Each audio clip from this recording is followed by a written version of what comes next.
my tank, so I can be able to put my little pulsating Xenia on there and my little Zoes. And Yeah. I've got the GPS sitting on the right side of the tank itself, or left side of the tank, and it's actually Yeah. all the little fingers are out now, so That's good. It's pretty cool. I love that stuff, but I had it take completely over one tank, or one rock, so I had to take it out and strip it off. And I did that, and then I found out that I could have taken it well, I took one rock up to Joe before he closed up into the blue. And then at the last meeting when we were talking to Croswell, I found out that Most Valuable Pets was always looking for it. I thought, well, I'll get some plugs, but right now I'd already stripped it off. So now I'm not going to take anything else off till I make sure. And then I'll take her some as like a club peace offer. And I'll say, here, the club is giving you this.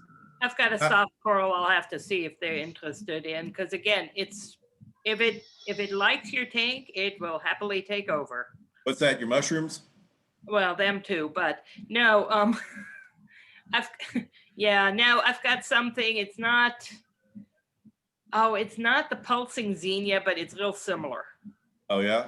Yeah. So, and I'm thinking for people who are beginners, but it doesn't have it. It's just brown. Yep, that's it. Me, I'll be happy to take some. Absolutely. When do you want it? Whenever. I don't have to work Monday, so.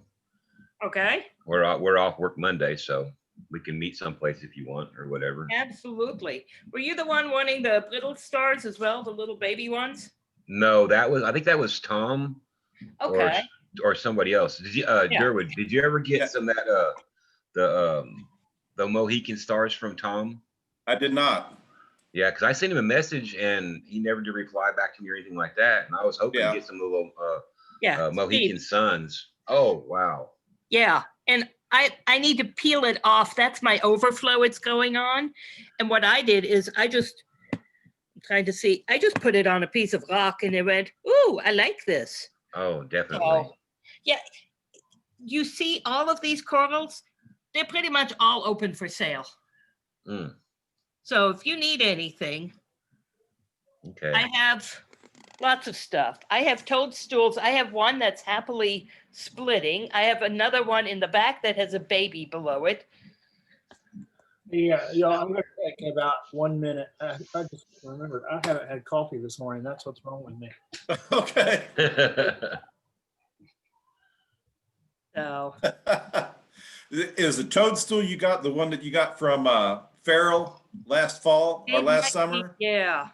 Let's see. Down toadstool. It wasn't last summer. It was the summer before, wasn't it? Yeah, and it took a while because it decided for a while that it wasn't real happy. Yeah. Find a good location for it. And then, in fact, I had to move my green Kenya because it was intimidating everybody. So, and I mean, leather corals, those are warfare waiting to happen. So, Yeah, sometimes and sometimes not. The leathers that I got from you have not been doing too well. They've kind of receded. I thought they were bleaching out, but since I've started dosing some with some trace minerals and the calc and alkalinity or the calcium, the polyps are starting to come out more. So I think that everything seems to be on the road to recovery. Awesome. But the toadstool that Farrell gave us when we met at Ocean Wonders, remember that meeting there? Yeah. And he had just put them on some frag plugs, has been in my tank. It's been holding its own, but Is that the green tentacle toadstool? Green, yeah.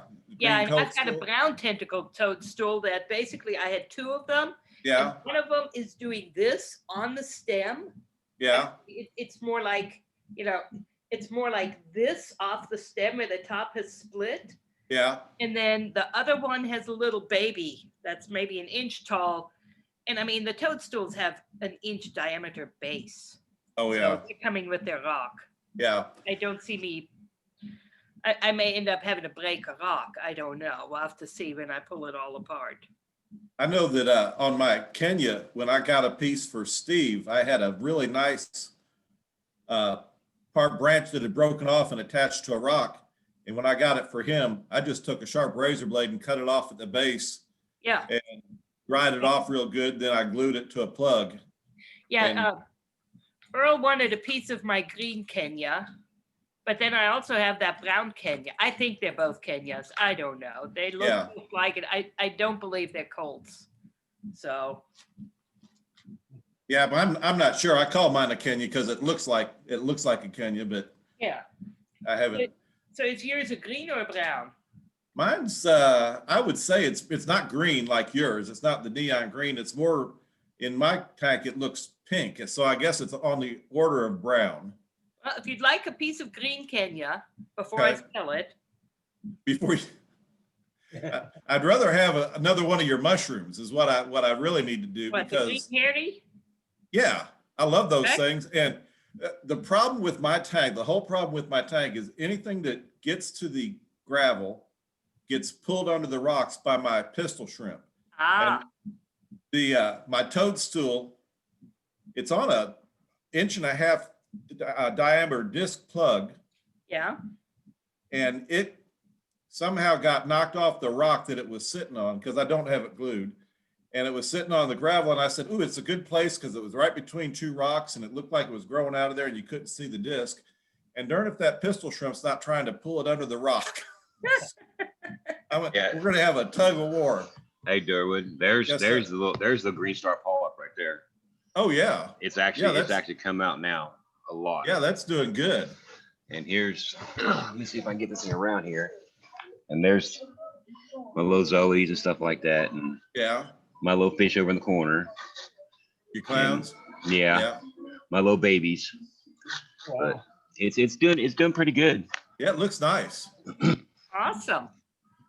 Well, Steve, if you want to come over on Monday and we'll just, whatever you're interested in, we can take care of you. Okay. How's that sound? That sounds good. I'll be happy to put more stuff in my tank.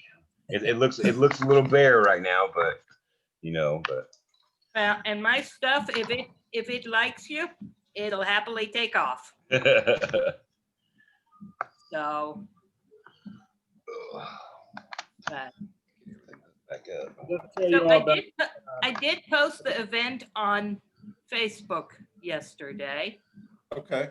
And at least Jim Long from Paris indicated he liked it, but we'll see if we get anybody coming or not. That is somebody, I guess we've got his email. I haven't looked him up yet. Paris Reefer? Yeah, Paris Reefer. Yeah. That I was going to reach out to because I'm interested in his system because he runs a Berlin system. Yeah, which is basically deep sand bed is a lot of it. Yeah, that's a lot of it. Yeah. And we Brian, you're there twice. Yeah. Bo? That's me. Yeah. I heard the doorbell and I said, oh, it's Brian again. Yes. I'm going to show you all what I did. Oh, God. I'm just staring at myself. Let's see. Let me figure out how to flip this around first. Can you do that? Yeah, I was trying to do it on my phone this morning. The only thing I was getting a little weight circle in the center of it. So. But can you see that? Here you go. Yeah. That is so cool. Fine. Show how it. I hate to say it, I'll be right back. And then I'll end up I'll be building the bookcase in front of it. In front of it? And then it just slides out. Wow. So is that all, is that stuff that you just got at Lowe's, the slides and everything and installed them onto your framework? Yep. That is really nice. Yeah.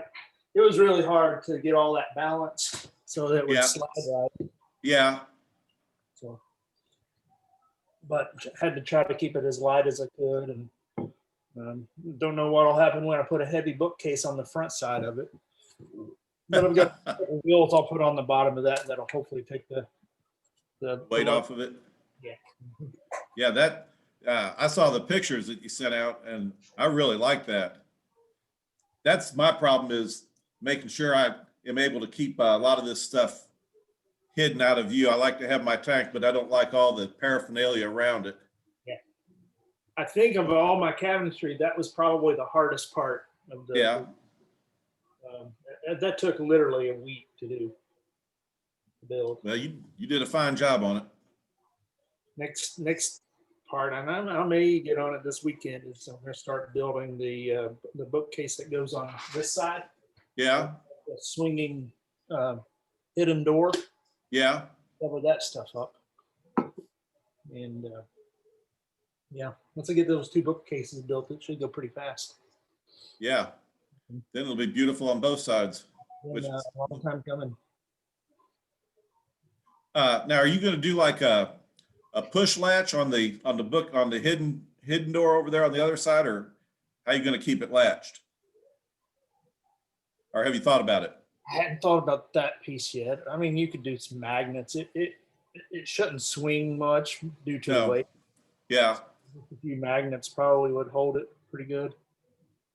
I've seen we watched some of the home improvement shows, and hidden doors are becoming quite the rage, like the barn doors used to be a few years ago. Yeah. And I saw one on a show last night where they put a hidden door from the garage into the house, and it didn't have a handle or anything. And they had some kind of almost like a latch that you would have like on a stereo cabinet where you push it and it sprung out. Yeah. It was too cool. I mean, you absolutely could not see the door at all until they opened it. It was amazing. Some of those latches, I hadn't thought of that yet. I was just thinking that it would naturally stay in place. And it might, yeah, because it's a bookcase, so they just put a door there. So yeah. Huh. Cool. Cool. Well, I guess we'll get rolling. Okay. We would have another guest pop in, but they did tell me they already had a swim meet commitment for their kids, so we may not see them. Okay. I guess that alluding into that, the 2 topics for today's meeting was to talk about the Tank of the Quarter winner, and to then talk about our upcoming garage sale. So guess we can go ahead and announce Croswell Chambers was the winner. Yes. This year, or this quarter. Quarter, yeah. Croswell obviously is one of our newer members, and it's exciting that new members are jumping in this much to participate. And while he's new to the club, by no means is he new to the hobby. So I remember, I think when I initially got into the hobby myself back in 2000, it was about 2010 or 11, I think I got into the hobby. Coworker had told me that Croswell had a elaborate setup, and so I always got to hear about it. I never got to see it, but I was always jealous. So Croswell is actually his company is a client of ours, of my company, and so I always heard about his tank through other people, and so I was happy to run into him at the frag swap 2 years ago and get him to join the club, and I think he's going to be a great contributor to what we've got going on. So hopefully we'll find a way to spotlight him a little bit more. Maybe we'll have him take some more time on a tank talk through his setup. Yeah, that'd be great. Yeah. He does have an amazing tank. I know when I guess it was the last meeting the last regular meeting, he was sharing pictures of it. And then of course his photo album is just on top of everything, he's a great photographer too, you know. That's right. I've already got him featured on the front page of the home or the web page. Oh, very good. And got his photo album going. I said a little bit about him, but probably need to say a little bit more. But Kirsten, do you have, I'm sure with the nomination and the vote, you probably got some comments about his tank. Can you see if you can sum those up and send over to me. I will see what I can do. All right. Did any of you, Steve, did you by chance see the nomination form and the voting process and interact with that at all? I have to be able to get online or be able to get into being a member first. I still ain't got my $20. I'm still trying to gather that stuff up to be able to get into it. So I wouldn't be able to vote or anything like that. So Gotcha. Okay. So I'm still trying. I stepped through it and it was pretty straightforward. The nomination process, you put in any name and the reason why.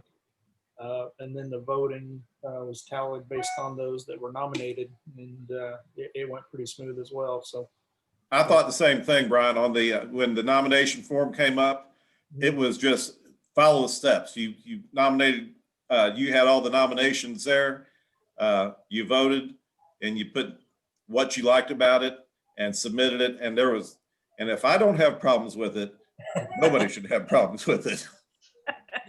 saying a lot. Although sometimes I think I might be getting just a little bit better at this stuff. You have improved tremendously. Yes, you have.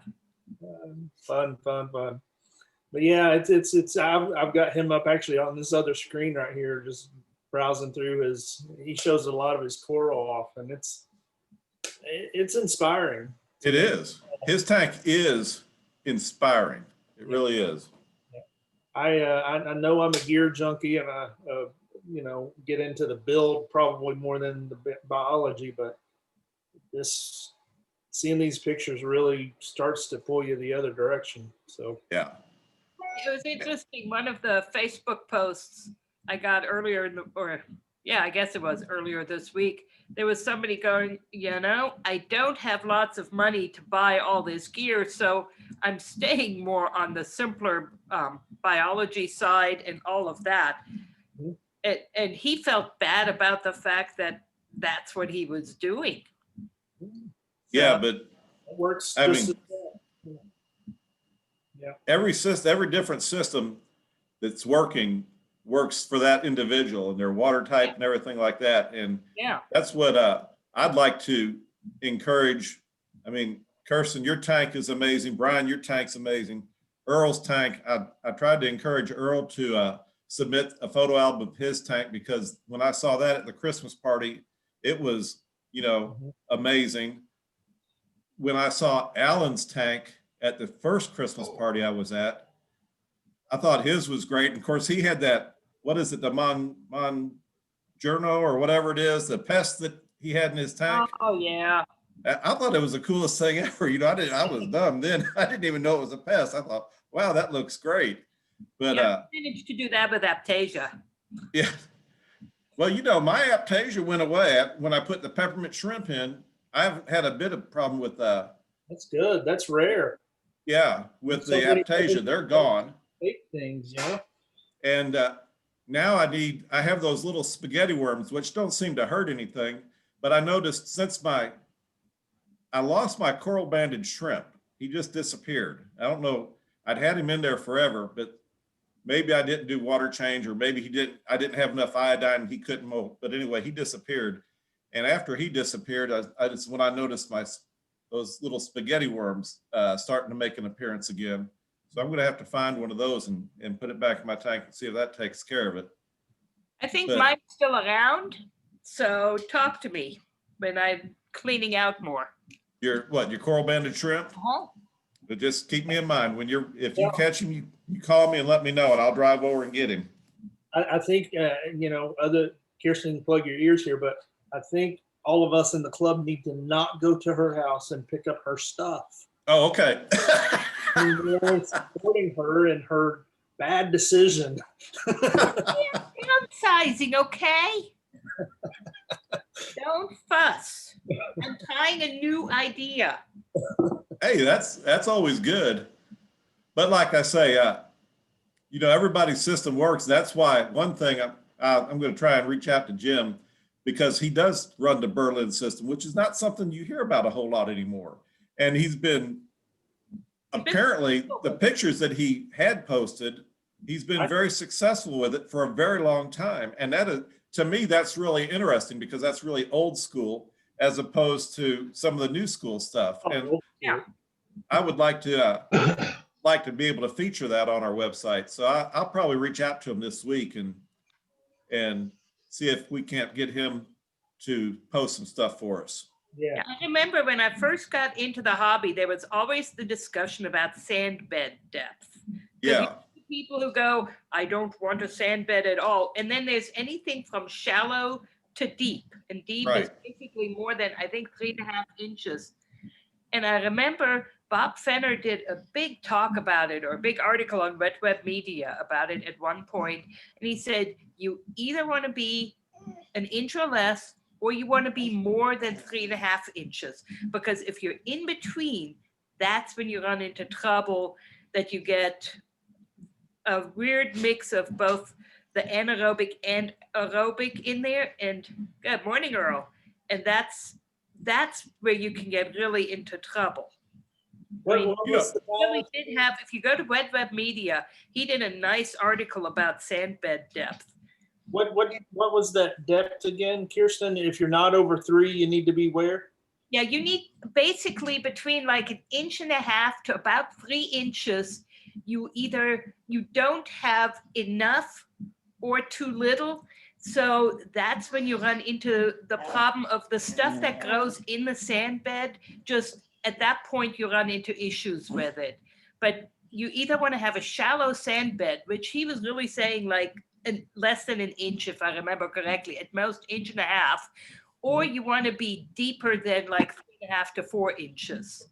Because when you're deeper than 3.5 to 4 inches, you disturb the top, but the stuff at the very bottom never really gets disturbed unless you have engineer gobies. And or pistol shrimp.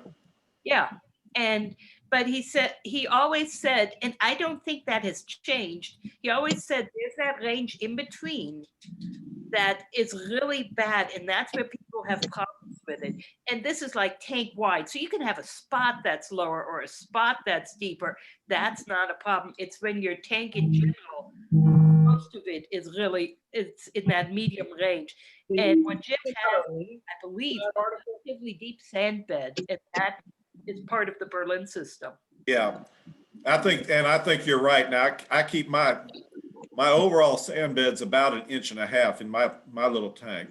Although in the back where he does some engineering, I might have 4 inches in the back, but underneath some of my live rock, then I don't have any sand at all. That's where his little den is at and everything. Oh, But yeah. I know, When I put together my tank, I actually put down PVC and put some of my rocks all the way down on the glass, so that literally at that point, my engineer gobies can happily go at it, and they do, and I get piles of sand, and it's basically just like, well, they can have a good time. Yeah, I And went on a web page and seen it, Brian. That's absolutely beautiful tank right there. he's got an amazing tank. He Oh really my does. God. Yeah. Kirsten, you're right. When I used to talk to the guy down, when it used to be Aquatica before Alex took over that shop down there, he had a really deep sand bed on all of his coral tanks, the shallow tanks that he had. He had at least 4 inches, and that's what he recommended too, that it had to be over 4 inches or under 1 inch. Yeah. And his name was Paul something. Yeah. And then Alex took it over. I've not been down there since Alex took over, whatever he calls his shop down there. Yeah, I need to make a trip down to Louisville because I'm craving some Famous Dave's barbecue too. But When we going, Durward? I am absolutely craving that stuff. It wins or something like that, I think is Alex's, the name of Alex's shop. Yeah. He's got a shop there and he's got one in Indiana too. Oh, does he have one in Indiana? His Indiana shop's his main shop. I just found that out about a month ago. Oh, yeah? I didn't know that. I need to go visit Sean out in Lawrenceburg. Yeah, me too. I haven't been out there, but I'm trying to hold off until I make sure I'm going to do my tank test again today and see how my alkalinity and pH and everything is. It's come up a little bit since I started dosing. I'm going to put a new on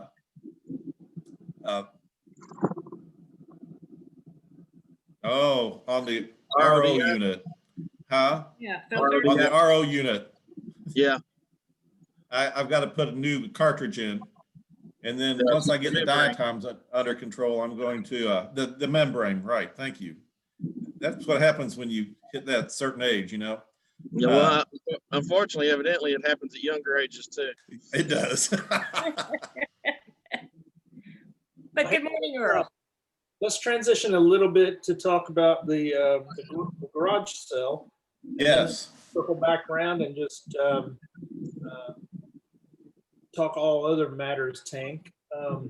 So, Steve, I'm not sure how much you're aware of the garage sale concept, but it came about because what we were noticing at the frag swap is that one, it took a lot of resources to oversee it, kept a lot of us away from enjoying the swap. Maybe it was taken away from the giveaways or the vendors. I'm not sure if that's the case, but probably the most thing is it took up a lot of space. So we were thinking of, there was one time we talked about doing a smaller swap event, frag swap event, and making it more in tune for the purist. Maybe get back to what a traditional frag swap is. I don't know today that we should be calling it a swap, but maybe more a frag vendor expo. Yeah. Is really what it is, because we're not really doing the true trading. So there was some thoughts about doing a true purist swap type of meet in the spring. And then, the idea came up that, well, what if we just did a garage sale instead and made it a way that we could all try to sell or trade gear. And maybe it should be a combination of both. I'm not sure there, but, it could be a first. So, always with first, there's want to try and see what works and what doesn't work, and then adapt. But so that's where the idea was birthed from. And so as a board the other night, we all kind of decided that the board did want to support doing the event. The question is maybe, or I think we decided that we should push it off another month or two, so that we give people more time to be vaccinated, and we could do it outside to make it safer. But if we do it outside, it needs to be a little warmer. So, normally if we could do it indoors, would we have it in February or January? But beyond that, I'd love to hear some ideas about, different things we could do to try to make this a success. How do we pull in community partners or shops or other groups to truly pull the hobby groups together to see what we can do. I know maybe an idea or something like that on the web page itself, or on the Facebook page, have like a little buy and sell page there or something like that. I got a hydro nano skimmer I'm trying to get rid of, trying to get a Coral Life version 2 protein skimmer for my tank. And I posted on a couple of the saltwater pages, but like on your page itself, the Big Blue Reef page, have a like a small thing for like buy and sell or trade or whatever like that. And that way, there is the Kentucky Saltwater Buy Sell Trade group on Facebook. Yeah, I got that one. I'm on that one too. And I wonder maybe if we tried to partner with that group somehow to do a. That's an idea. I was thinking the same thing. Yeah, we're all in the hobby together, and we can have the idea, but that doesn't mean we have to do it ourselves. So the only thing I see about us starting a buy sell trade group of our own is when you do that, there's so many of them that there's just a few people on. They don't tend to last, because I've watched 6 or 7 of those groups around Kentucky disappear over the last 4 or 5 years off of Facebook. But that one, the you're talking about, Brian, is the only one I've seen that's actually flourished that's in Yeah. Kentucky. Yeah. We could partner up with them and kind of make it part of us and click together with them. They'd probably be tickled to death with that, and so would we. Right. We don't need to compete. We need to support. Yeah. Right. Absolutely. Make us all flourish, you know. Yeah. Exactly. It might pick us up some members and get them some too, you know. Right. Does anybody know the administrators of that group? I don't. I know Randy and them post on it a lot, but he's not an admin. I don't know anybody that's actually over it. Right. And I don't know that it would be hard to partner with them because they're basically a virtual, space. Yeah. It's just Just a matter of message. promoting it and Couldn't we just message them and get the discussion started that way? I believe so. Yeah. Yeah. So who'd want to do that? That sounds like it's Alan's job. Oh, Alan's not here. Alan, who? Yeah. Hopefully he logs in and hears that. Who's Alan? Hello, Croswell. How are you? Good morning, Dord. How are you? I'm well, thank you. Were your ears burning, Croswell? Because we've been talking about you a lot. Well, hopefully I'll be able to get the recording so I can hear why. Okay. I guess we can circle back around and say congratulations. Congratulations, that's right. Yeah, definitely. First ever Tank of the Quarter winner. Well, thank you guys. Yeah, it was fun to watch that process happen. So, but yeah, we've got you on the front page already, and I said a little bit about you, but I need to fill in a little more. So, you want to share a little bit with us about your journey? I told him about how I think it was in 2011. One of my work colleagues was just going on and on and on about a tank you had set up, and I was just sitting there, just real quiet because I didn't know it, and I was like, "Oh, that just sounds amazing." And Your memory is better than mine. Wow. yeah, this was a long time ago. So Yeah. And back then it was just a saltwater. Well, it was a saltwater softy tank. I didn't have any in 2011. Yeah, that was 9 years ago. I'm gonna have to go back see if I can find a picture of that tank. Croswell, Yeah. what's your journey been like? When did you get into the hobby? So I actually started, I had a small fish tank in college. And when I moved to Lexington in '88, I invested or bought I'm trying to remember if it was '88 or I think it was around 1990. So it was after I moved here. I got a 55-gallon cichlid tank. So I started with cichlids and kept that. And then I went to Europe for 2 years. And while I was in Europe, I also I kept a small tank over there, and it was again a cichlid tank. But when I came back from Europe, that was in '96, if I remember correctly. That's when I went out and bought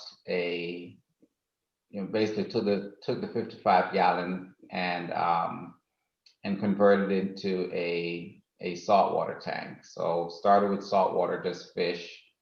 And then from there, enjoyed having the fish and began to research a little bit more about keeping corals, and eventually started adding softies. I'll try to grow mushrooms, keep mushrooms and leathers, and that's where I started. and didn't have a lot of luck with for some reason. I remember I didn't have a lot of luck trying to keep even leathers growing in my tank. I remember I bought a yellow leather toadstool, and it started out fine and then eventually just shrunk and died. And that was when, what's his name? I forgot the biologist he had a tank on Regency Road. Mhm. He had a store on Regency. Was it Regency Pet Center? Yeah, it was Regency Pets. I remember that store. Yep. So I used to go there a lot and ask a lot of questions, and I forgot the name of the owner. Didn't Tom Mills say that he worked at that store in the 80s? I don't know if he said that or not. I don't remember that, but he may have. Sorry, Croswell, to interrupt there. Yeah, but I remember going to Regency Pet and trying to learn as much as I can from them, and of course, that was painful. I mean, the guy there, he was a sharp guy, and I remember distinctly. I may have mentioned this to you, Brian, at some time, or somebody else, that he was too smart for the average cooking, because when it comes to keeping the salt, when it comes to really providing advice to novice, it was just not a very welcoming experience. But I kept going, and then he relocated from Regency to over there by Baptist. There's a street that goes, it's by Ashland. Lane Allen? Was it Yeah, Lane Allen? in And it was Allen. called Just Fish, right? It was called Just Fish. Okay, I was in that store a couple times. I remember that guy. He was difficult to talk to. That's the same guy I kept eventually going. I mean, just going back, because he was knowledgeable but difficult to talk to. But Right, when you walk into his store, you saw success in his tanks, and so right. but yeah, you had to work through, look past his lack of customer service, I would say, to Right. really try to get the data. But I mean, so eventually just kept, tinkering at it, and then met Vince over at Most Valuable Pet, and had conversations with him, and he also, gave me some ideas and thoughts, and just over time, between that and reading online, getting on different reef sites, you just eventually, I eventually began to get more successful. And what I took away, that has really just kept me, I would say that has helped me to be successful, is one, focusing on, and I've kind of shared this before, just focusing on the basics. I remember who it was. They basically explained to me, it's like, when you think about a reef, or keeping anything in the salt water, it's all about the environment. It's like us here. If the air gets polluted, then we're going to get sick. If the water that we drink is polluted, we're going to get sick. And it's the same thing about the inhabitants in a reef tank. And so I remember someone, just kind of telling me, there's two key things: your water quality and your lighting. Right. It's like, it doesn't matter. It's your water quality, because that creates the environment. And so when I started focusing on, so I began focusing on investing in lighting. So I went to VHOs, switched out I think back then I had, I don't even remember what I had on the tank, but I went and got some ice cap ballast, made my own hood and put on, put 6 VHO lights. So I had about 660 watts of lights on the tank. I invested in a Berlin skimmer. That's the same skimmer that's still on the tank today. And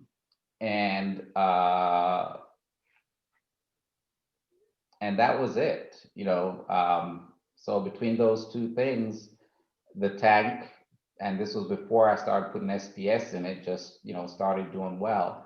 And then I ran into issues with keeping it cool because the VHOs were putting off all that heat. And so I invested in a chiller. That's actually one of the things that I'd like to put up for sale. I'll take whatever anyone wants to give to me for it. But I have a chiller downstairs that I'm no longer using. And it was Vince that came by one year, and I had to break the tank down and went up to the 120 that I currently have. And we took everything out and, put the 120 in, switched up from, I think I had a 90 then. And I wanted some more depth for the corals. And so we went to a 120. So I got rid of the VHOs at that time and switched to the T5s. Was getting challenged, that's right around the time or a couple of years after the industry was shifting away from, from your traditional incandescent lights and, moving to LEDs. So my first step was to go ahead and, get some T5s. So I got a T5 and I bought a max spec Razor LED and began to put those basically on the tank. And so the benefit there was the issues that I had around keeping the tank cool went away. So I no longer need the chiller. But I still was, I was still experiencing challenges in really keeping things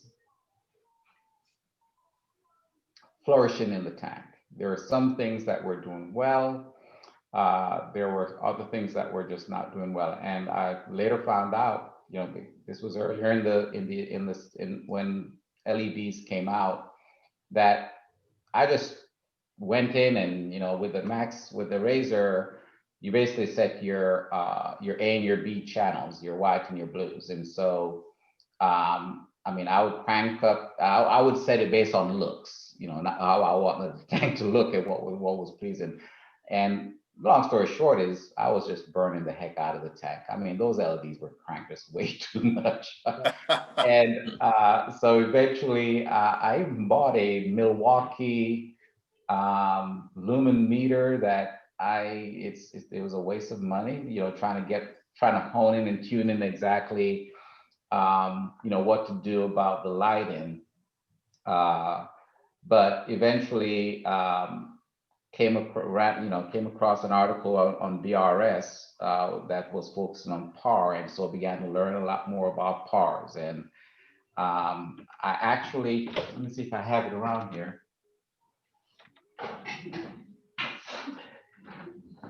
So I don't know if you can see that. So that's a picture of my tank.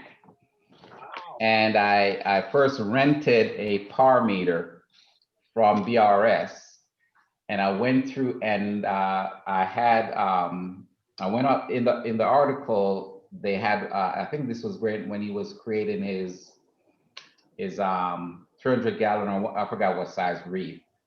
And there's a portion of the video where it showed the PAR setting in his tank. And so I took a picture of that, and I went back and using the PAR meter that I rented from BRS bulk supply, I measured the PARs in my tank and try to match it to what, to the reference point that he had in his tank. And that's where I set my par and basically left it. Of course, with the guidance that you don't want to have, unless you really want to be out there on the edge, you want to keep your par between the 150 and the 300 level for SPS. So after I did that and set it, turned down the LED and I lowered the T5s. Things just the tank began to stabilize. The other thing that happened in between all of that was when I put the 120 in, I switched out. I went from being from having a sand bed to pretty much close to the beer bottom. I think even on this picture, you can see there's still sand there, a little bit of sand. Yeah. And so I had a thicker sand bed, and then I took out about half of it, just enough to keep a little bit, decorative on the bottom of the tank. And then eventually just took it all out because a little bit that was there was just, once you start, the other thing about that I learned about from watching those videos online at BRS was around flow, having a lot of flow, on the tank for your SPS. And so when I put some more, when I added some more internal pumps just to create internal flow, I just had a lot of blow up from the little bit of sand that was on the bed. So I just took, began to just take it all out. So pretty much right now, it's a beer bottom tank for the most part, except for where there's sand under the rocks that I didn't want to begin to break down and to get out.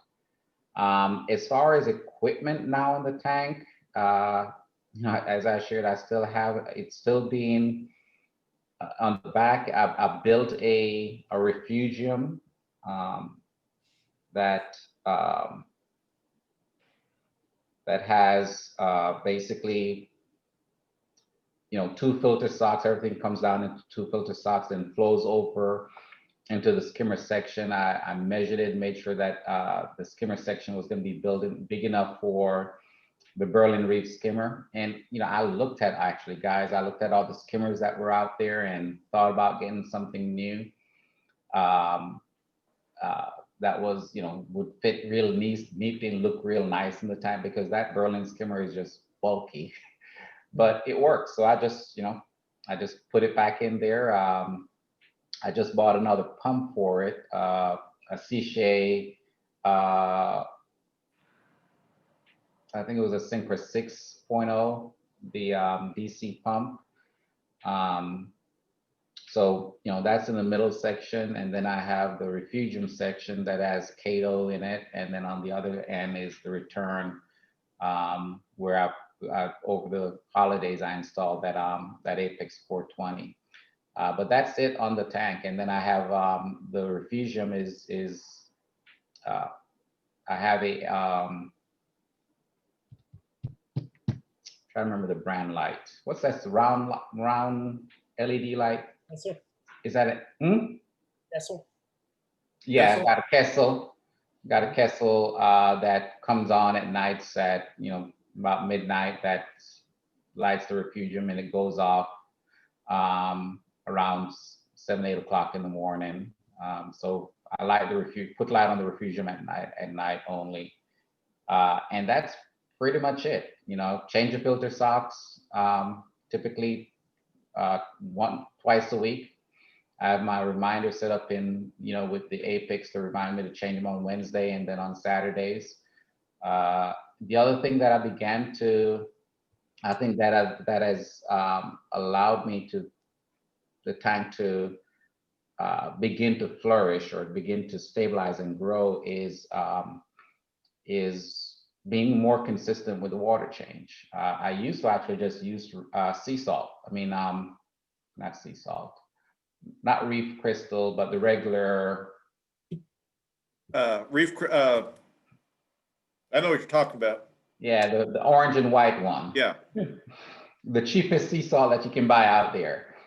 That's what I actually used to use for on the tank, and it wasn't up until recently when I started adding SPSs. And by the way, I was having a lot of success with that salt. I mean, Oh, the instant ocean one. That's what you're talking Instant about. Ocean Wonders. yeah, That's why I actually used that one on my first tank, and I had no problem with it at all. Yeah, I went to Georgia and Georgia Aquarium, and I had an opportunity to do a behind the scenes tour there, and they use Instant Ocean, and I'm looking at their tanks, and I'm like, well, if you guys are successful with Instant Ocean, then why am I paying all this more price for Red Sea and whatever else?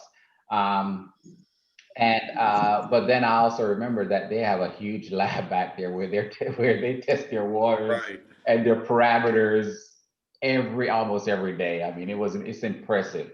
It was very impressive as far as that tour. But yeah, for years I was using Instant Ocean and having a lot of success with it.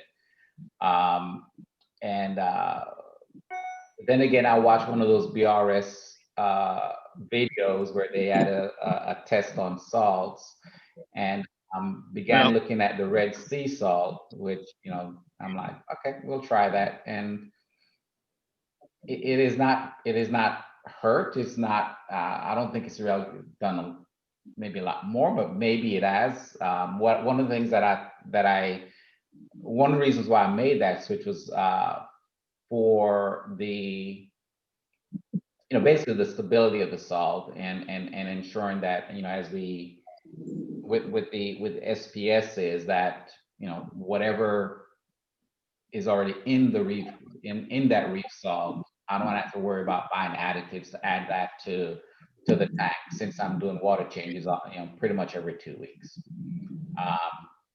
So I did make the switch to the Red Sea, and that's what I've been using ever since. So I've gone from Instant Ocean to Red Sea, and pretty much that's it. I keep my I only monitor for 3 things, or test for 3 things. I test for alkalinity, and calcium, and occasionally I'll test for magnesium. Magnesium is pretty much always around 1280 to 1340. But because I don't have a calcium reactor and I use 2-part dosing, I test pretty much weekly for alkalinity and calcium. My alkalinity, it fluctuates. It's sometimes at 7 and goes up to 9. Sometimes peak at 11. But calcium is always between, I would say, 360 and 420. So there's a gap there, but the corals doesn't seem to react negatively to it. So I don't worry about it as much. The Apex keeps track of pH, and pH will be between 8.3 and as high as 8.5, because I dose my water top off is actually caulk.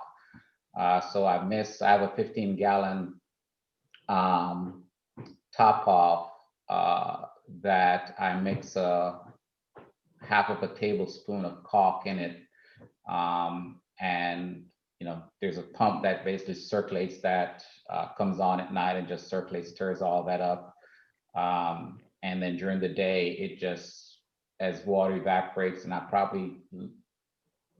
would say that after I fill that 15-gallon, it will be about a week and a half I have to refill it. And so yeah, so when the caulk gets dosed, I get the alarm goes off on the Apex. It shoots up above the 8.4 target that I have it set at. But then it will go back down to 8.3. So that's it. Croswell, I'm curious, what's your spouse think of your hobby? Oh, she loves the tank. She just won't let me get a bigger one.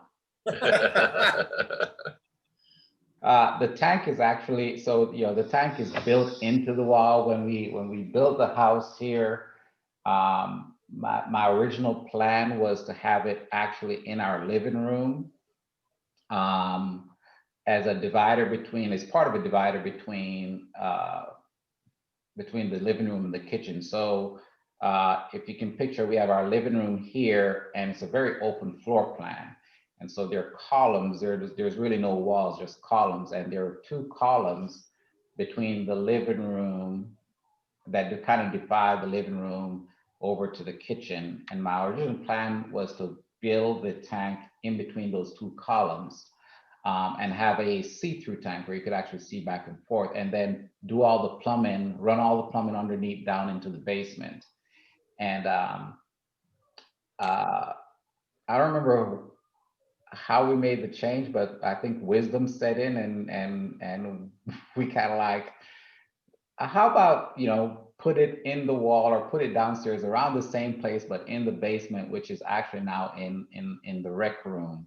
And so that's where we ended, ended up putting it, in the basement. And it just so happened that behind that it's kind of the rec room that we have down there.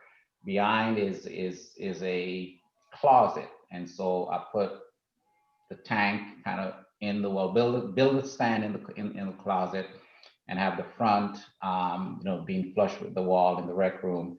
And then I also have, all the plumbing underneath the tank in that closet. That was probably wise. Makes it much better for resale if you ever have to sell the house. Yeah. In hindsight, that was yes, you're absolutely right. Absolutely. And whoever buys the house, if they don't want to maintain a fish tank, it's not a big deal to just take it out and stud up and drywall that area, Right. and finish it off. Yeah. Easier to do that than to replace hardwood floors if you have to go through the holes. Oh, Yeah. The other thing is that I've had a couple accidents, and not major water accidents, but couple. And I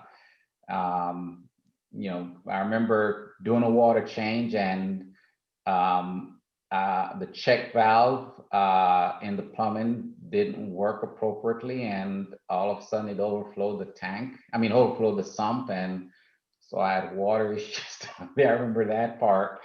I would have hated that would have happened upstairs, with a tank in between the living room and the kitchen. So yeah, it was a good idea. And also, I think for lighting, up here, there's a lot of light that comes in. You can't control that because we don't have any blinds to shut out that light. Kind of a 2-story area, so in the basement, I have better control over lighting as well. Yeah, definitely. That natural light can really cause you some algae problems and stuff like that too. Yeah. I deal with that a little bit where my tank's at. I get the afternoon sun, and in the wintertime, it gets direct sun. If I don't turn, I have blinds, so I make sure and turn the blinds up. But otherwise, I get about 2 hours of direct sun going into the tank before it gets where it doesn't hit it. So I think that's contributed a little bit to my algae, and plus my phosphates were pretty high. I'm working on bringing that down too. But that's fascinating. Thank you for sharing all that. I took a lot of notes. I'm happy to share. I got a bunch of numbers and everything, and if I have a question when I'm looking over this, I may shoot you an email sometime. But like I told them, my tank seems to be coming back around a little bit, so I'm pleased with the progress. You inspired me to start dosing at our last meeting, so I ordered Red Sea's trace elements and their calcium, alkalinity, magnesium supplements. And I started dosing that. They actually provided a recipe for a tank my size. And I started doing that and testing weekly. I've been testing weekly and everything, and been a little bit better about my water changes. Although I do what you were talking about. I was making water earlier this week. Thank goodness it's in my garage, and forgot that I was making water and walked out and pumped a whole 30 gallons of water onto my garage floor. It just runs outside. So Yeah, I mean, it's like you have it, so a distraction, or you're in the midst of something, and and now, throughout that entire period, I went from being, single to married to having 2 kids. My kids are now 10 and 12 and 13. And yeah, I'm not going to blame being distracted by the kids as the reason why I had a accident in the basement, but it just happens. yes, It just happens. yes, it does. That's what made my tank wind up being in the basement too. Yeah. I had my wife and I wanted to put my tank upstairs, but one was weight issues, but we was going to work past that, but worrying about having a water incident. And luckily we did put it downstairs, because about a year after I set it up, my son calls me when he gets home and says, "Dad, there's water running across the basement floor. What's going on?" And lo and behold, I put the wrong filter sockets in it, and they were too small a micron, and they stopped up in 2 days, and it overflowed my sump. So it was running water across my basement. Good times, good Luckily, times. nothing got damaged. Unlike Durward's issue with his water, that was a little bit different than mine. That's why when I get a bigger tank, it's going in the sunroom, because it's 2 inches down, 2-inch or 2.5-inch step down from the main house. So if the tank leaks out, all I have to do is open the sliding glass door and squeegee it out the back patio. That Because it'll Forward happen. thinking. It'll happen. Yeah. You know what they say, twice burnt, 3 times shy. I had a 65-gallon hex tank when I first moved up to Georgetown, and it was a tall, kind of narrow tank, and one of the seals broke, or it must have, glass must have just flexed a little bit, because it just seeped out. And when you get out of bed in the morning and you step into a carpet that's wet, you got troubles. Oh. And so that one I had to, but I only lost about 30 gallons, and it was just on carpet. So I just had to clean the carpet that time. And then when this one went, I'm like, oh, this is not fun. They've been progressively more expensive, so I don't need another leak, Yeah. So next we're going with a 350-gallon tank, right? So we're going to do it right. I was just thinking about glassing in the whole sunroom, and I got a skylight There in you there. go. I'll have to, and then I'll just sit there and watch it swim by. Hey, you could go diving. Yeah, really. Indoor pool and everything, right? Yeah. Yeah. So Croswell, how did you score a behind the scenes tour of the aquarium in Atlanta?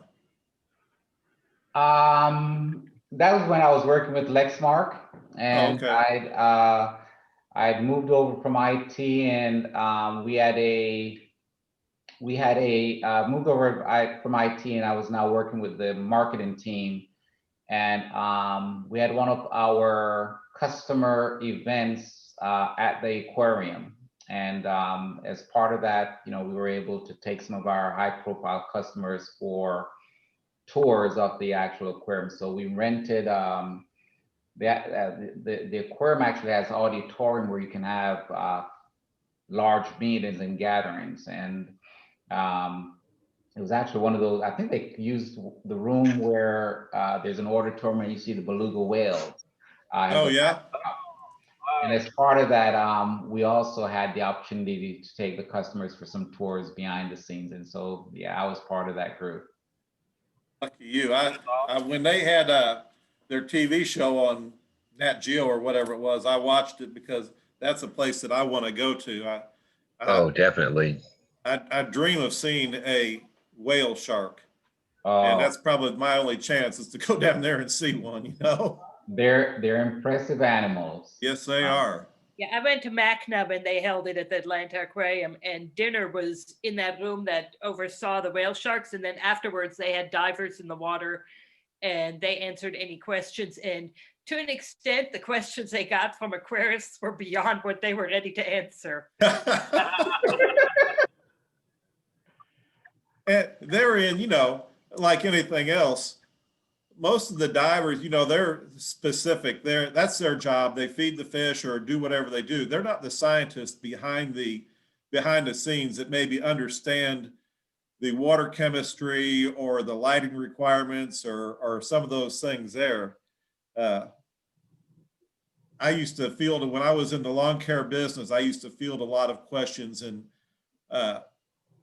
sometimes people would try and stump me, which I had a degree in horticulture. So I was a little harder to stump than some of the people that made a living as gardeners, but it's just fun. They actually did do well on most of it. But when you started getting down to absolute specifics, then they were like, nah, beyond us, sorry. Yeah. But they did pretty well for most of it. That's good. They were impressed at the level of the science in the questions. So. And that's what we're all about, is the science of keeping our tanks. You know, I imagine their tanks are a little bit more forgiving because they're so much bigger. You know, we get a pH switch or a swing or a salinity swing or anything in a smaller tank, and it's a lot more detrimental. Takes longer for the bigger tanks, I guess, and they have more computer systems, I would think. But that's my goal once things open up, and we could, except for Brian's tank. Brian Getting ready to say the same thing. Brian could go down and work at Atlanta and probably teach them a thing or two, or go up to Newport. I did a tour of the aquarium in Chattanooga. They've got just a backstage regular tour. It's pretty cool. Yeah. Yeah, we actually went through that aquarium. It's a nice aquarium. Well, actually, both of them are. The freshwater and the saltwater both are really neat. Yeah. Good. Well, hey, I want to honor our time. We've got about 15 minutes, Okay. and we can continue to chat after 10:30. But I wanted to pick back up, if you all don't mind, a little bit on the discussion about the garage sale. Yes. So I think we left off mentioning about trying to partner up with Kentucky Saltwater Buy-Sell Trade Group. Right. You could do maybe a combined event. Croswell, I know you had a few ideas as well. Do you mind to share some of those with us? So I'd suggest, or just a thought, I'm not sure if this would even fly, was back to our conversation around partnering with or building a relationship with Most Valuable Pet. If that's if having the garage sale in their parking lot would be an idea that we'd want to cross, or we want to consider. Don't know. I mean, I think it was just a thought that came out. One of the things that I think we do probably need to do is, if we do want to, having spoken to Melissa and her response being, she'd love to sit down and talk to us and hear more. Maybe that would be the most appropriate next step to, before we go down the next step. I mean, that path. Okay. So I think we still need to decide on, if we want to, how do we want to reach out or re-engage with them, and in what capacity? Do we want to have their, ask her to join one of our meetings? We need to give some thoughts to that, because she was definitely open to talking with us. Okay. That might be a good idea at our next meeting, just a club meeting. If we talk to her, maybe she could talk with us, and like you did, Croswell, about your tank. Maybe she could talk to us about what they offer, at the shop there, because I've not been in there for ages. I think Steve's been in there, but I know probably several of us haven't been in there for ages. Mhm. And just to let her explain their setup and everything and go from there to redevelop our connection. Yeah, you can definitely do that. I mean, what I shared with her was, you know, kind of the win-win was not necessarily, you know, for her to provide guidance or expertise. I mean, which I think she'll be happy to do, to share, you know, their approach to what they're sharing with their customers, Right. but that we can come alongside her and be a resource to her customers. Right. And so the thought that I shared was, you know, and I gave her an example of the last time I was in the store, and a couple of her customers were asking me about my tank, and the conversation just kept going. And I finally, you know, mentioned the club, which they had not heard of. I said, how, you know, what if we could, you know, put up some posters in your location, but also you and your staff as your team, you know, are getting pummeled with questions from customers who are trying to enter into the hobby, that you point them to us.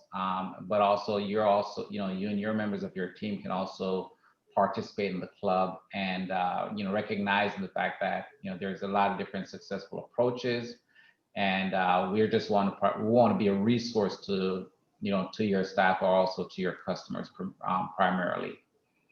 I think that's a great idea. Yeah, she was definitely open to that idea, because, you know, it provides a for the staff or for the customers, you know, there's a local support group that they can go to help them to be successful. And with her being one of our local suppliers, you know, it Right. also helps her. So Yeah. Well, let me ask you this.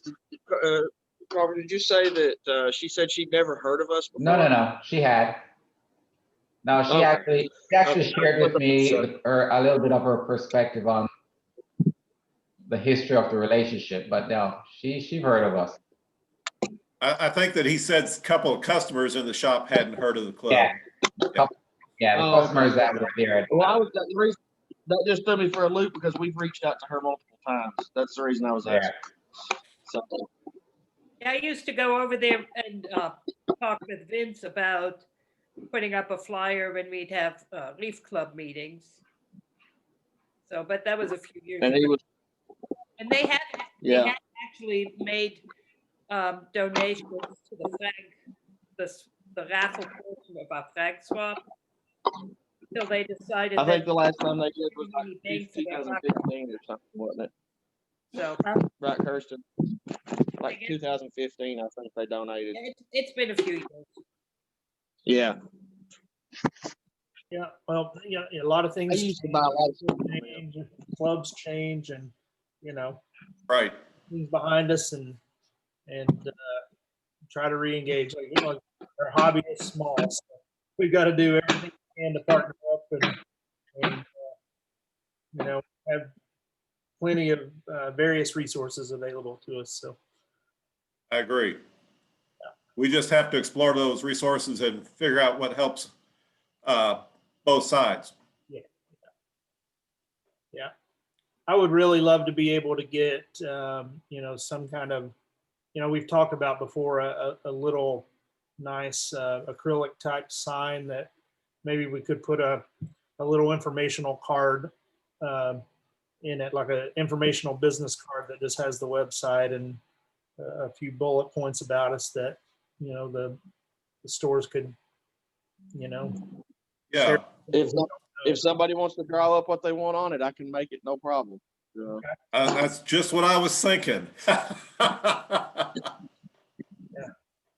Even something that would be maybe magnetic that they could stick as like a little place card holder up beside tanks or something, just so that, up and out of the way, but still kind of visible for the people looking at salt stuff. Yeah, I think that'd be a great Okay. idea. Who's good at design? Well, if somebody can tell me what they want on it, I can design it all day long. That part's not a Okay. problem.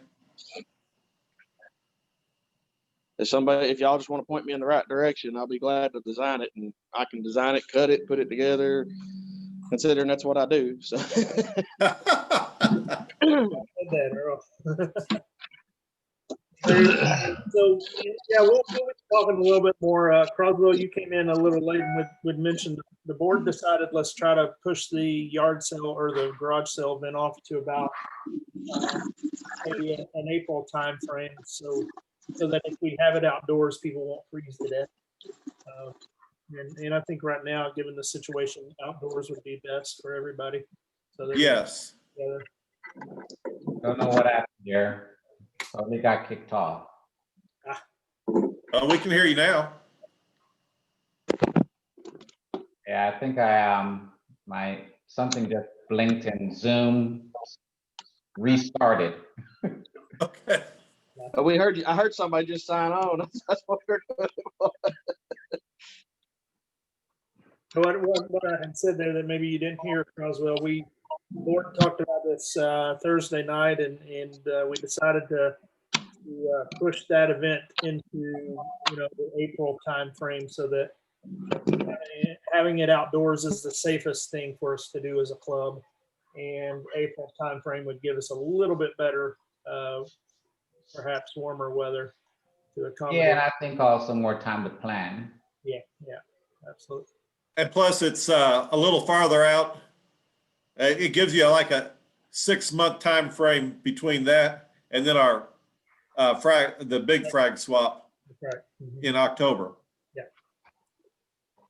Yep. And one of the things we had talked about too was seeing if MVP would be willing to let us do it in their parking lot, maybe.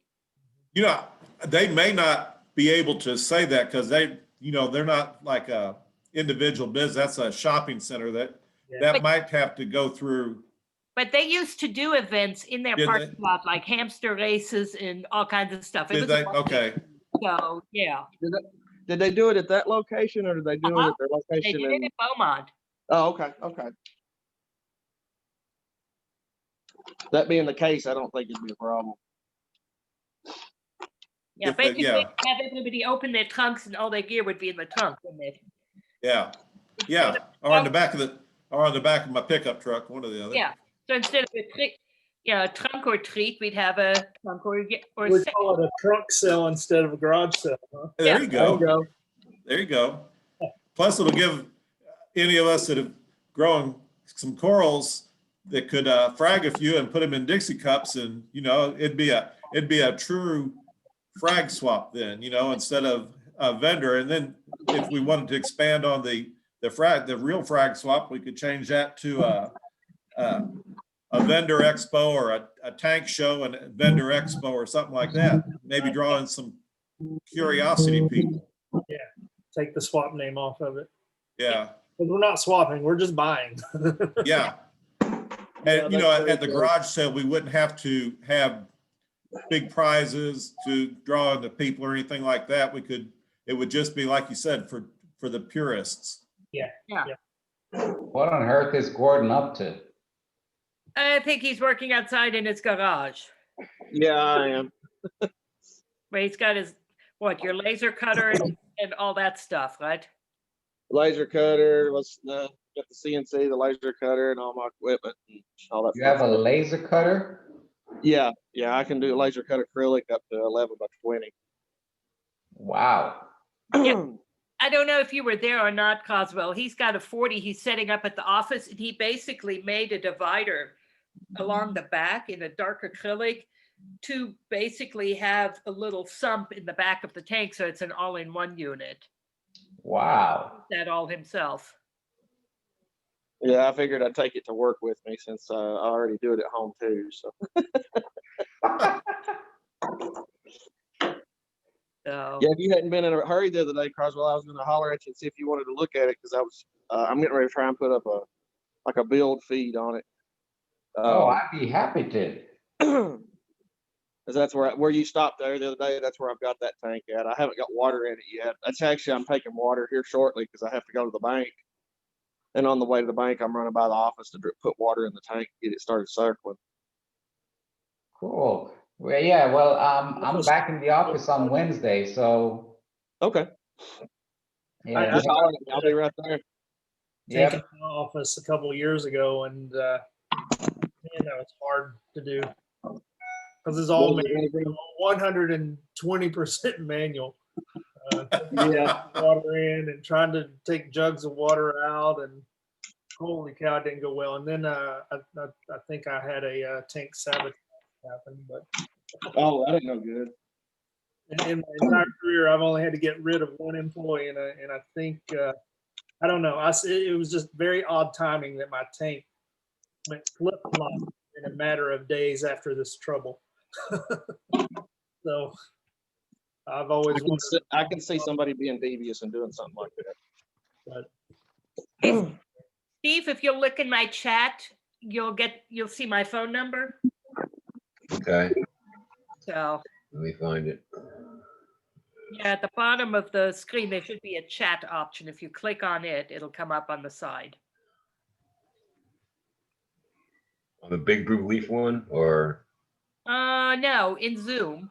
Oh, okay. On the Zoom screen. Okay, yeah, there we go. Yeah, if you look on chat. All right. And that way we can just talk privately outside the meeting about Monday. All right, I did send you a private message, Brian. I actually know one of the guys on the Kentucky page, so I sent him a message. So maybe he'll reply to me sometime. I don't know, but I asked if he had if he's the owner or not. So maybe we can get some information from him, and maybe we can go a little farther on what we were talking about earlier about combining with them and stuff like that. So. Cool. So, just, I don't remember where we dropped off, but is it a decision that we want to invite Melissa to the next meeting in February? The Saturday meeting, or do we want to do it on a tank talk?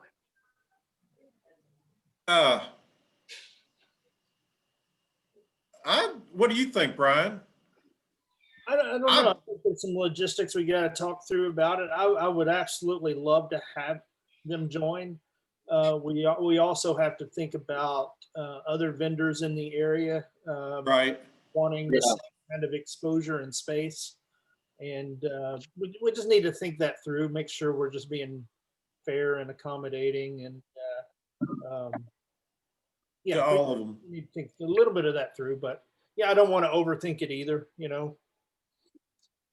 Right. I We got could you. Yeah, have so Mike the- February, have Sean in March. Those are the two most immediate. Yeah. And then in May, maybe have Discover or the guy down in Richmond. I don't know. And maybe just saying to locals, one, that's a good way to get them involved, and it doesn't consume the meeting, but say, hey, we want you to join, and we'll give you 5 minutes to spotlight what your business is about. That'd be good. As long as we make it available to everybody, I wouldn't have a problem with it at all. And that's exactly what I was thinking too. If we make it available to everybody, that we know that's in business, you know. I know I didn't know about the guy in Richmond until just recently, but of course there's Sean and Yeah, I found him MVP. and it shocked Huh? me. When I found him, it shocked me. When I was telling you all about it, I couldn't believe it. Can we maybe say, Consider okay, it February meeting, we have a meet the local vendors, and anybody who wants to join us of the local vendors gets time to talk, and they'll be involved in the meeting. And if we advertise it well enough, it lets people know who's out there. Should we do one with all the vendors, or just have a 5-minute segment each month so that, you know, they're I think not. to begin with, maybe all the vendors, and we could always say, hey, here are the time slots, you know, and give them a 5 or 10 minute time slot so they don't have to sit through the whole meeting if they don't want. Oh, we want them to sit through the meeting though. Yeah. Yeah, and get Sean. I don't think that's realistic. to have them sit through an hour and a half meeting when, yeah. So I think from what I would suggest is we have a, a clear agenda for meeting with them. So, the purpose for meeting with the vendors is back to what we talked about before, was our goal as we're setting up our new website is to have a local partnership with local vendors. So that's the focus. Yeah. So I think we want to lead and stick with that and say this is about, we may want to talk about the history around Big Blue Reef, or maybe not, just say that we, as a club, as a team, we want to partner with local. You're here in Lexington, we're reaching out to you and explore some of the opportunities for partnership. So what is it that we offer them? What we're going to offer them is the opportunity to be a resource to her customers who are looking to enter in the business. And the win-win is offloading off of her and her staff having to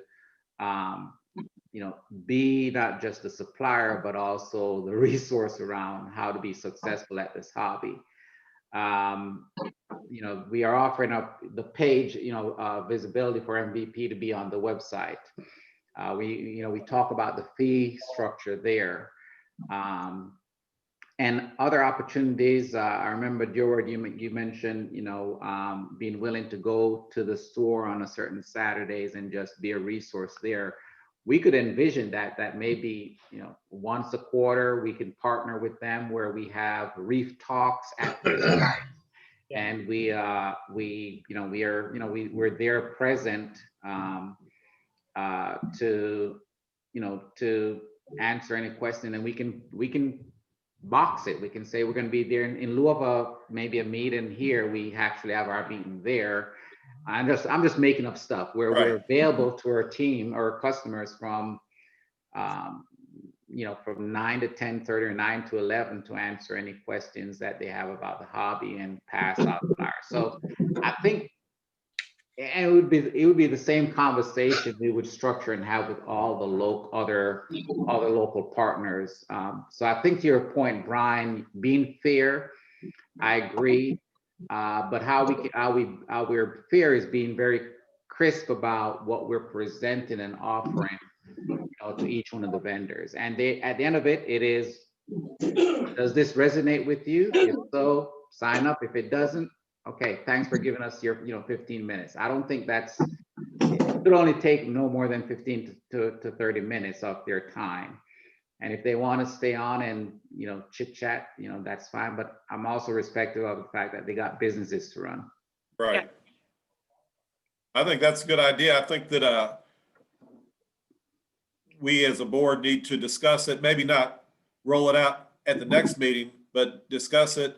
And then, like you say, get a clear agenda, what we'd like, and then talk to the locals, all of our locals, and see which month, if we decide to go ahead and do that, which month we could accommodate them and give them the first 15 minutes. We'll have 5 minutes of everybody getting signed in, or 10 minutes, and then give them the next 15 minutes.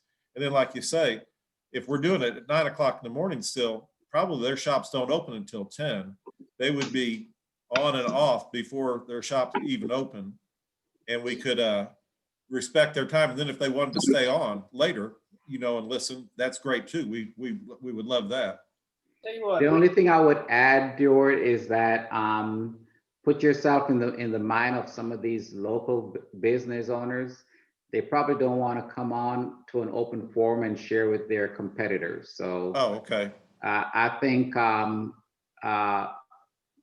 if we're gonna select a Saturday meeting or one of your board meetings where you invite them, I would time box them. I would probably put invite one person to come on at 9, another person to come on at 10 or at 9:30. Give each one 30-minute conversation, so that you're respecting their privacy as well, and giving them an opportunity to talk freely with us without you know, another vendor, or maybe could be a competitor that's, you know, participating in the discussion. I understand that. What I'll do, guys, is we don't have another board meeting until, see, what is this, until March. And I March. really want to go that long to get some of this initiative going. Go thread on the bod forum. Facilitate some offline conversation with the board about some general structure. And Croswell, if you wouldn't mind, you know, you're kind of liaison for us with MVP right now, kind of naturally. I'm sorry, I didn't hear what your last statement was, Brian. Yeah, so If you said if I didn't mind, and I didn't hear the rest of that. oh yeah, you've kind of naturally been the liaison with MVP, and what I'd like to do is pull you in with some conversation, maybe a threaded email conversation or something with the board about some of the structure, and equally, I'd like to do the same with Steve, who has connections into the Kentucky PSL grant, in regards to, you know, some kind of combined. So I think we've got a lot to do on both fronts before we pull off a garage sale event. And two, I don't want to, you know, I want to kind of strike while the iron is hot, you know. While we've got attention, I wouldn't want to wait 2 months for another board meeting to then discuss and then it not get rolled out for another month after that. So I'll facilitate some communication between various groups and include some interesting things in that, and we'll get some things rolling. Okay, I think that sounds good. All right. Sounds good with me. Well, I wanted to respect the time. We'll officially consider the meeting adjourned, but if you all want to stay on and hang out, I can easily transfer the host options, or I can sit on for a little while. I do have to be out by 11. So Yeah, I've got to get out pretty quick. My heat pump is frozen up again. I have to go out and brave the snow and thaw it out, or else we're going to freeze to death. Oh, gosh. Can't wait for Tuesday. So I'll just, while everybody's there, I probably won't be at Tank Talk on this Tuesday because that's when they're installing my new system. And I don't think that I'll be done cleaning up from them. Or I may just want to relax after that. It sounds like it's going to be an all-day thing. But I'll be. The heat. Good luck with the heat, Durward. And yeah, I have to agree. I'm about to get off as well. Sorry. Yeah. Same here. Croswell, Yeah, it has me been too. great listening to you, and I have made a ton of notes.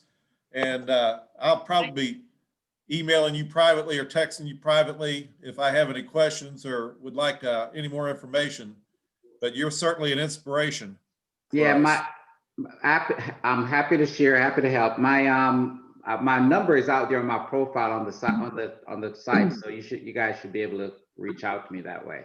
Okay, that sounds great. I appreciate it.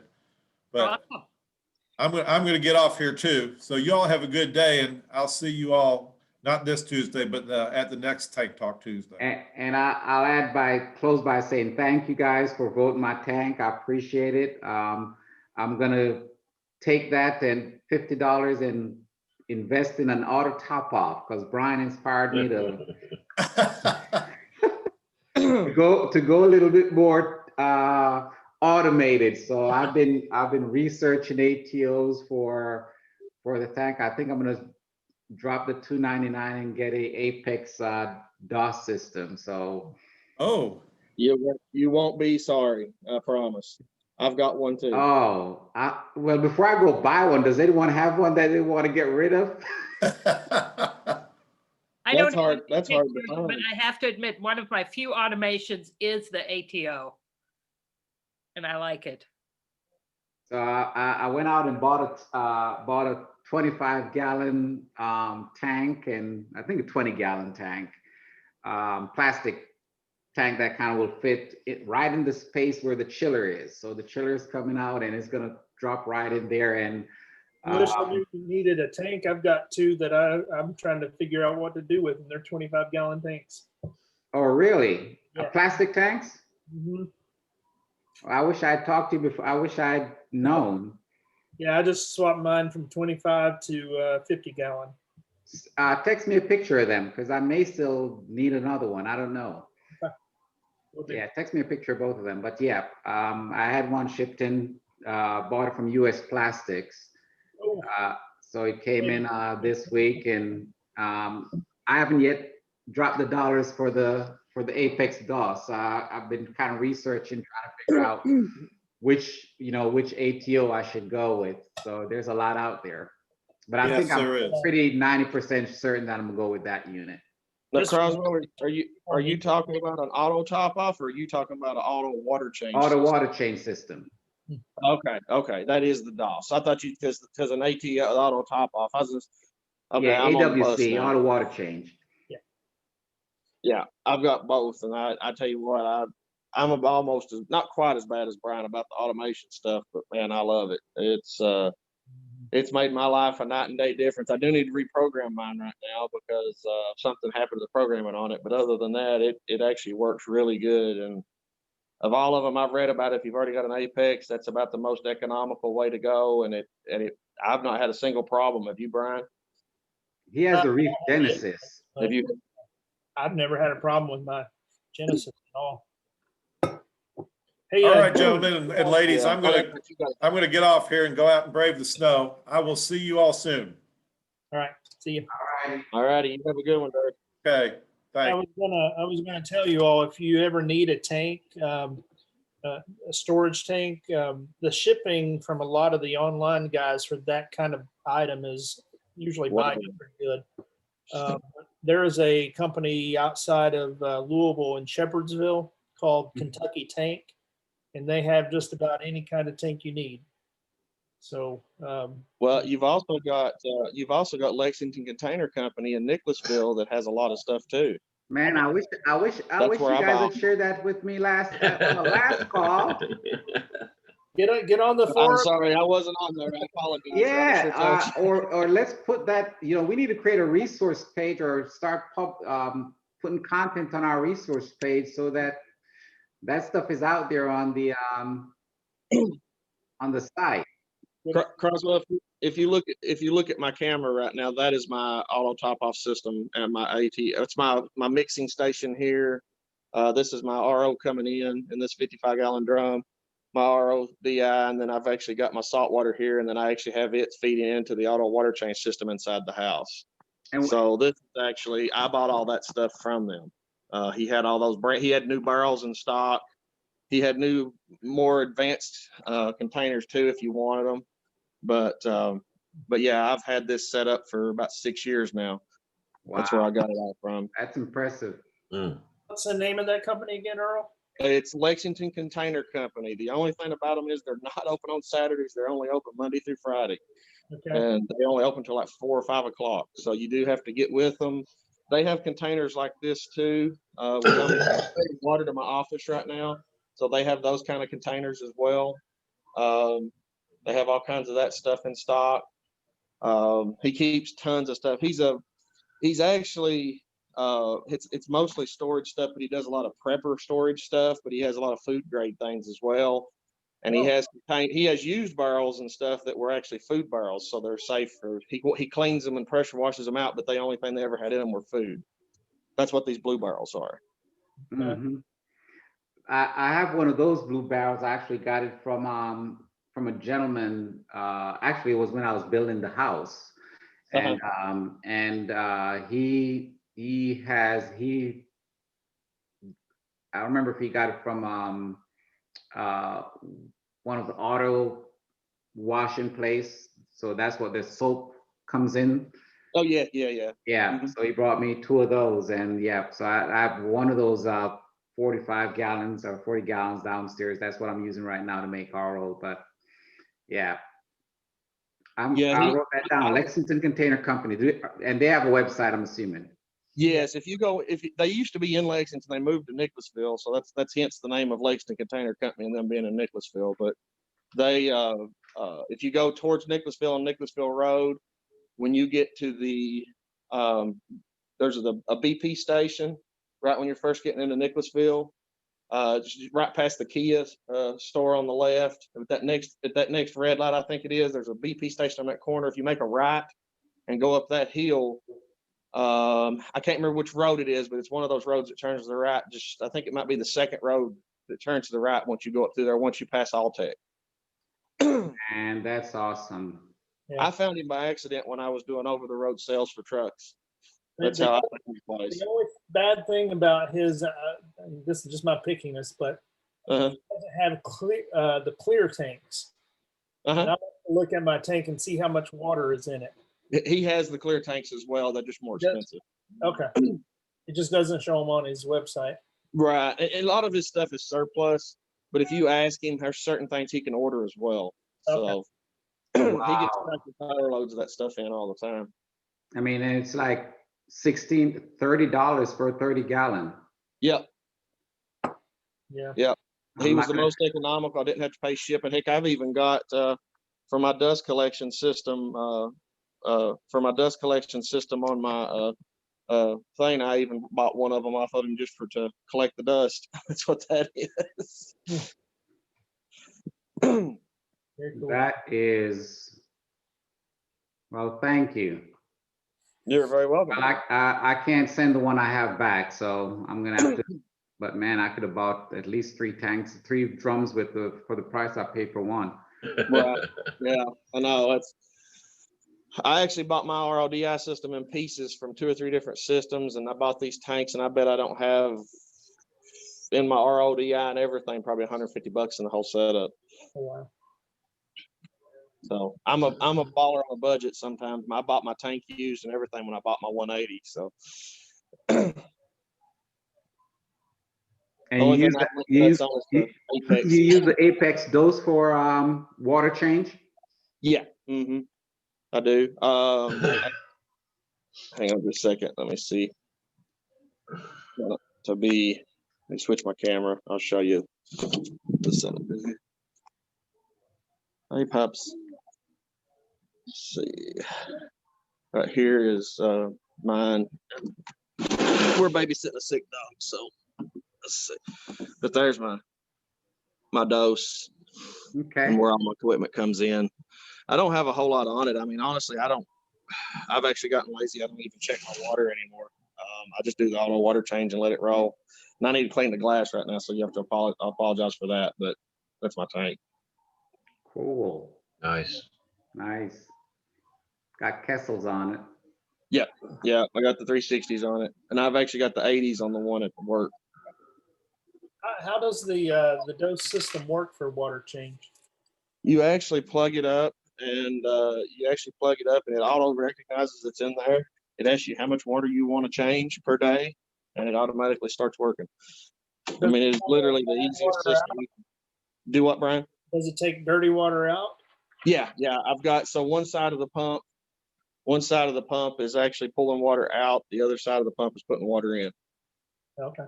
And you can calibrate it. It'll do up to 30 gallons a day. The only thing I will say about it, is a little noisy. Here, I'll tell you how noisy it is. Hang on just a second. I'll turn it on. I read that online that you want to have it if you're going to use it for AWC, you want to have it in the garage or in the basement, because when it gets going, it's not a quiet ATO or quiet pump.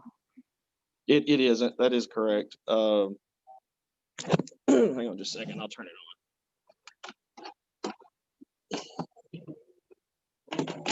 What is the dose pump? Use it to do water change. All right, cool. on. There she is. If I go in and start the water change, that's your noise. Yeah. Oh. That won't work for Brian. Mine's dead silent. And it's 10 years old. So So yeah, it does make a big difference on that. What I like about how the Apex system approaches water change is that, well, the reason why it's noisy is because it's actually the unit that's doing the water change. versus with the Reef, the Genesis and some of the other units that I looked at, you know, you can have a more quieter pump that it turns on to actually pump water in and out. But what I liked about that is that it actually, you calibrate it and it actually takes out exactly the same amount of water that it puts in. Right. Yeah. If you set it at 30 gallons, or, you know, in my case, it's going to be about 10 or 15 gallons. I don't have to worry about, you know, as long as there's water in the supply tank, I don't have to worry about things running dry or things being, you know. Mhm. That was me too. And the other thing about it is too, is I do a gallon and a half a day every day is what I do. Okay. So it works out to a pretty good ratio. I can mix 50 gallons of, well, I can get about 45 gallons of water in this tank the way I have it plumbed. I mix up 45 gallons. It'll last me about 3.5 weeks, and I just mix more water. Mhm. So I just go in about every 2 weeks and I check the tank, see how low it is. And once it gets low enough, I just go ahead and mix my water, and it kind of makes it hands off. As you can see how dirty my tank was right now. I don't get to give my tank a lot of attention right now, especially with Drifter, the way he's been the last couple of weeks. So it gets neglected sometimes. I feed the fish, I clean the glass, but honestly, aside from that, I don't have to do much with it with this auto water change. And I'm more of a softie and an LPS guy anyway. So Well, hey guys, I see it's 4 minutes to 11. I've been on here 2 hours. I gotta. All right. Likewise. Get Yep. into- yeah, I'm ready to get to the bank and close myself. So I think we- But yeah, I'll let you know. He actually takes me back, and he's one of the 3 owners of the page itself. So okay. I'll talk to him and see what we can do. See if we can try to get partnership with him, and Okay. then go from there. Good deal. All right, man. sounds good, Steve. All right, later. See All right, y'all. take care. All right. Bye-bye. Have a good one. Bye.